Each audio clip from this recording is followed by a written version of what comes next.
നമ്മുടെ ചുറ്റുപാടുള്ള നമ്മുടെ സുള്ളിയ പുത്തൂറും നമ്മുടെ നാട് മുള്ളേരിയെ സംബന്ധിച്ചിടത്തോളം ഒരു പുതിയ സംരംഭത്തിന് അല്ലെങ്കിൽ ഒരു ഉദ്യമത്തിന് ഇന്നിവിടെ ഔദ്യോഗികമായിട്ടുള്ള തുടക്കം കുറിക്കുകയാണ് എന്നുള്ളതാണ്. ഇതിന്റെ ആമുഖ പ്രഭാഷണത്തിൽ മുള്ളേരിയ ബിസിനസ് അസോസിയേഷൻ അതിന്റെ ചുരുക്കപ്പേര് MBA എന്നാണ്. ആ മുള്ളേരിയ ബിസിനസ് അസോസിയേഷന്റെ സെക്രട്ടറി ഇവിടെ സൂചിപ്പിച്ചിട്ടുള്ളത്. അപ്പോൾ നമ്മൾ പറയുന്നത് പോലെ നിൽക്കാൻ വേണ്ടി ഒരിക്കലും തയ്യാറാവുന്നില്ല. എപ്പോഴും മാറ്റങ്ങൾക്ക് വിധേയമായി കൊണ്ടിരിക്കുകയാണ്. ആ മാറ്റങ്ങൾക്കനുസരിച്ച് കൊണ്ട് നമ്മൾ ആ മാറ്റങ്ങൾ മുമ്പേ നടന്നില്ലെങ്കിൽ നമ്മൾ പടത്തിലായി പോകും. അപ്പൊ സ്വാഭാവികമായിട്ടും അതുകൊണ്ടാണ് നാട്ടിലെല്ലാം ഇതുപോലുള്ള ഫെസ്റ്റുകൾ, ട്രേഡ്, അഗ്രി ഫെസ്റ്റുകളെല്ലാം, ടൂറിസം ഫെസ്റ്റുകളെല്ലാം നടന്നുകൊണ്ടിരിക്കുന്ന ഒരു കാലത്ത് നമുക്ക് മാത്രമായിട്ട് മാറി നിൽക്കാൻ വേണ്ടി കഴിയില്ല എന്ന തിരിച്ചറിവാണ് ഇവിടെയുള്ള ബിസിനസ്സുകാരും അതുപോലെ തന്നെ മറ്റ് സാമൂഹിക, സാമ്പത്തിക, രാഷ്ട്രീയ മേഖലകളിലും പ്രവർത്തിക്കുന്നവർ ചേർന്ന ഒരു കൂട്ടായ്മ ഈ നിലയിലേക്കുള്ള ഒരു തീരുമാനത്തിലേക്ക് ചേരാൻ വഴിയൊരുക്കിയത് എന്നാണ് ഞാൻ വിശ്വസിക്കുന്നത്.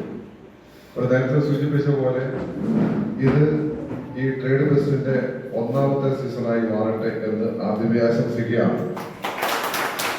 അടുത്തപ്പോഴെല്ലാം നമുക്ക് ഇത് കൂടുതൽ വിജയകരമായി, കൂടുതൽ ജനപങ്കാളിത്തോടു കൂടി ഈ കാസർഗോഡ് ജില്ലയിൽ നടക്കുന്ന ഇതുപോലുള്ള ഫെസ്റ്റുകളിൽ ഏറ്റവും മികച്ച ഫെസ്റ്റുകളിൽ ഒന്നാണ് മുള്ളേരിയ ട്രേഡ് ഫെസ്റ്റ് എന്ന് പറയാൻ കഴിയുന്നതിലേക്ക് നമുക്ക് ഇതിനെ മാറ്റി തീർക്കണം എന്നാണ് ആഗ്രഹിക്കുന്നത്.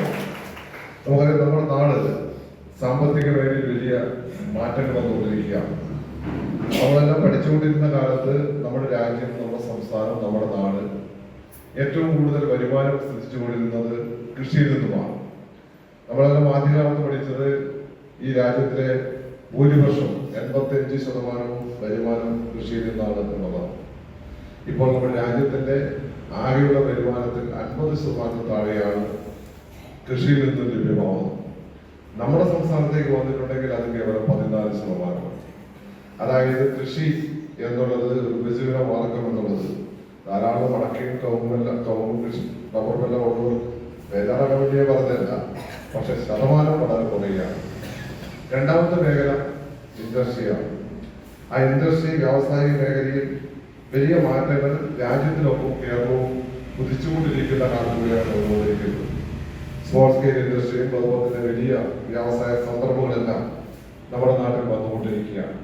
മുൻകാലങ്ങളിൽ വ്യത്യസ്തമായിട്ട് വ്യവസായത്തിലൂടെ അല്ലെങ്കിൽ പുതിയ സംരംഭങ്ങളിലൂടെയുള്ള പുതിയ സാമ്പത്തിക സ്രോതസ് തുറന്നുകൊണ്ടിരിക്കുന്ന ഒരു കാലമാണ് നമ്മുടെ നാട്.